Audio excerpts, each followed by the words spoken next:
Greetings, movie nerds. Abby here. This is going to have to be a twofold video because Elliot was sick this weekend and wasn't able to watch Burn After Reading with me, so I'm going to do the review and I'm going to present the challenge. Burn After Reading was far from my favorite of the Coens movies so far. It was really just a very shallow movie about shallow people doing selfish, stupid things. And I realize about halfway through that the Coens were probably trying to parody themselves because the movie had a lot of features that are kind of trademarks for their movies, especially Fargo. I thought it had a lot in common with Fargo. Just a lot of greed and sex kind of screwing up the lives of otherwise normal people.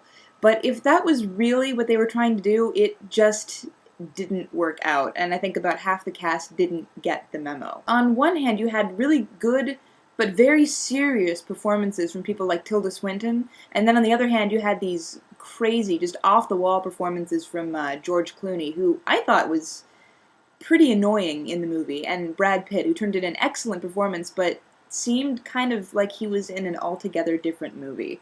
Do you remember Intolerable Cruelty? You probably don't, and if you don't, I completely understand. But if you do, and you have seen it, let's just say that Burn After Reading made Intolerable Cruelty look good.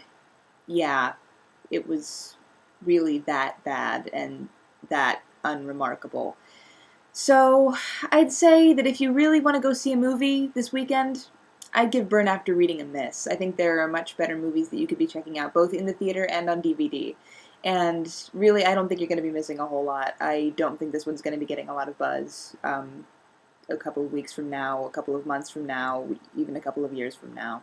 Now, on to part 2 of my video this week, the challenge, which I get to set up this week because Elliot set up last week's challenge. This weekend, we're going to be reviewing the movie Ghost Town with Ricky Gervais about a cranky dentist who dies for 15 minutes during a colonoscopy. Apparently this is normal. I was not aware of this, but if it is, it's a pretty troubling fact. But anyway, the fact is that he dies for 15 minutes during a routine colonoscopy procedure, and when he wakes up, he can see ghosts. So, our challenge this week is going to be paranormal themed. I was this close to doing Best Colonoscopy Movie Challenge, but then I realized that there really aren't that many movies about colonoscopies, and the ones that exist, I don't really think I want to watch. So we're going to go with the ghost theme. Give me your best ghost-related movie, comedy or tragedy, whatever. Now, I thought about this for a good 10, 15 minutes. I thought about Ghostbusters, and then I thought, that's too easy. I need to go with something a little more interesting. I thought about the others, and then I thought, no, because really, let's face it, once you get past the twist, not a very good movie.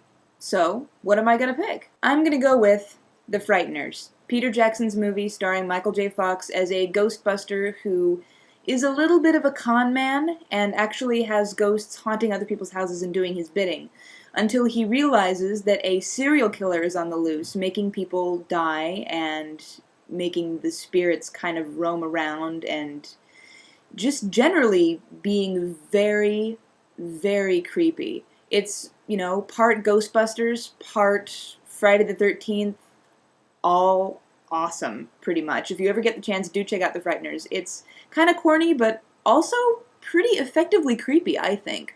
So that's why it's my choice for Best Ghost Movie for this challenge. Alright, Elliot, it's up to you to come up with your answer to the challenge. And just to make it interesting, I'm taking Ghostbusters off the list.